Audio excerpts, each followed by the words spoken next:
Gungaman duwe ijazah terus. Ora sakne wong kok kejar paket ra ngene iki. masa meke ben gak klebu. Aku melok sekolah iki kene kok. SMP ning iku ngarep ngebodho ngono lek mulang. Oh lah iya, biyen kan tetep enek ngono lho. Neng. Sifat wong wis umure sanu kan kok sekolah Aku tamate SD iku. Ya aku ning pemuda belajar SMP ngono. Lah aku sing kelene ya jenenge Pak Sumiji. Ditekok iki Pak Sumiji mbon saged jagan sembahyang belas kuwi saged napa-napa. Penggoyan ndak anu iki. Belas mesti saged napa-napa kok.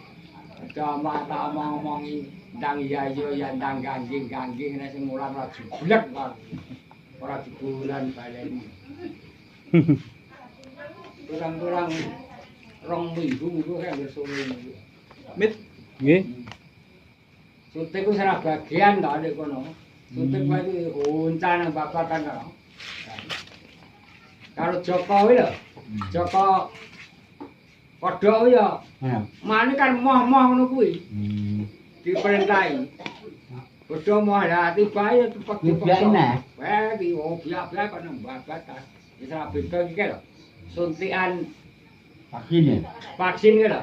Lagi mbak iki wedi-wedi pada suntik nang gading wong dino kan. Ya iya ngono.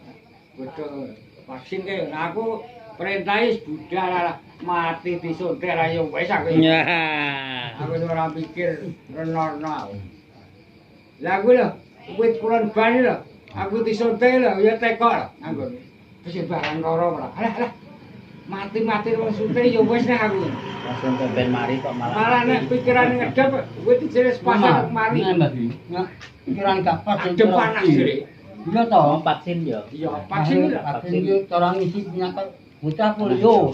Lah aku terah bar kok sawah kruwingetku metu akeh. Dadi disuntik bar tau uyek kene ora anu ilang aku no. Lah cek tak wedi lho.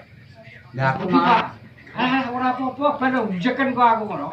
aku malah lho. Aku ora apa-apa suntik vaksin. Darahku 1 bi WP ora yo ora medhun. Aku ping 3 wae. Pindho aku. Ping 3. Sertifikatku 3 wae. Kan bawah diterne kowe kok 3 bah no. Aku pisan to. Aku. Tekan saiki yo sertifikat iki. Aku tok ora dhewe. Kan nek ketemu ngono. Nggih. Vaksin kuwi to. Kuwi nak metu kudu gawa kuwi. Ngono lho maksude iki. Aku entuk 3 gak kalau bawah dipae 3 tak ping 3 nek ku suntik nang kantor desa. Akhir perintah budal, cacah perintah gak budal. Kae basa kono wis paru prei diuncane adoh-adoh. Mbak Awit ke yo wedi. Anu pintere ngene. Didekat nang kene gak gelem. Nek aku nguyur-nguyur dekati aturan kuwi malah bingung. Oh, dikoreksi sifat RT iki sing gum iki gelem ra gelem ya. Akhire diuncane aku kuwi senengan. Lah cacah gelem. Aku tak kanjeni ngono kuwi, aku ora nyang kowe. Kok jaman sekolah lho. Kaling aku iki kok sik ora nyang mesti nek di Aku apa kae? Ibu kok ane gone sekolah anu. nek sekolah bekah hurufe nggon Mbak Raya. Aku nggone bodong. Gak tau huruf lek ngejar paket. Iya. Ora tau SMP niku. Kayak ngono jane entuk duit.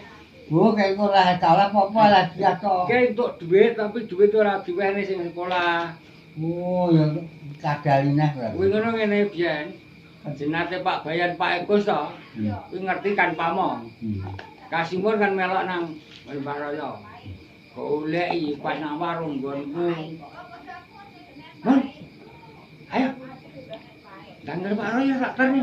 Wae engko tuk duit 35 engko bagi ta kuwi.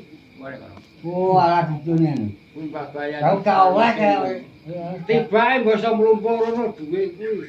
Kajenate Mbak Raya ditapung ditukokne sapi. Besok dindum tiba ambles. Ambil ya. Kok dhuwur oleh jane. Cah sita entuk tombol tapi gak diweni blas. Wis anu Mbah Bayan Sarwidin sing perintah malah. Kasimun gowake perut.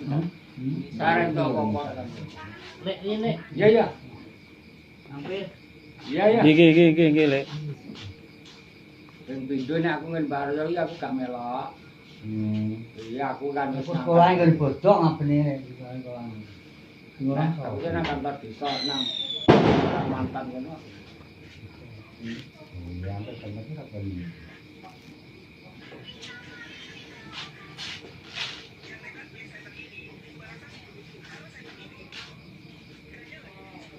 Canggu jenenge sapa? Aku sih kerja dealer anu. Beli muka kaki ngono.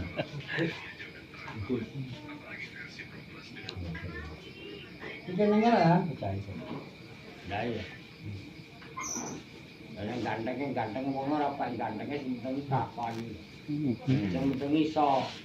Oke, mane iso. Karena dari mata-mata. Wong golek bojo iki ora kok ayune ora kok elek sing penting iki padha iso nggoni kabeh. Apik. Ayo percaya ben anu sik ben dokter. Wong anu Kenal karo jagung to kuwi. bebelan karo. Oh, nek bebelan. Kenal.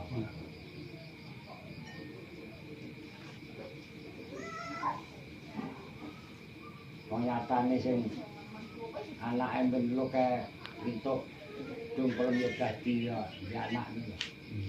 Sing Surabaya kan kok. Surabaya ya anak sita to kae. Terus dirabi buta jahit. Ya, kulane mantune Mbak Tun kuwi di anak sitok. Ada kan suwe. Suwe banyak ngerti kan yo kan udah anak. Itu kan.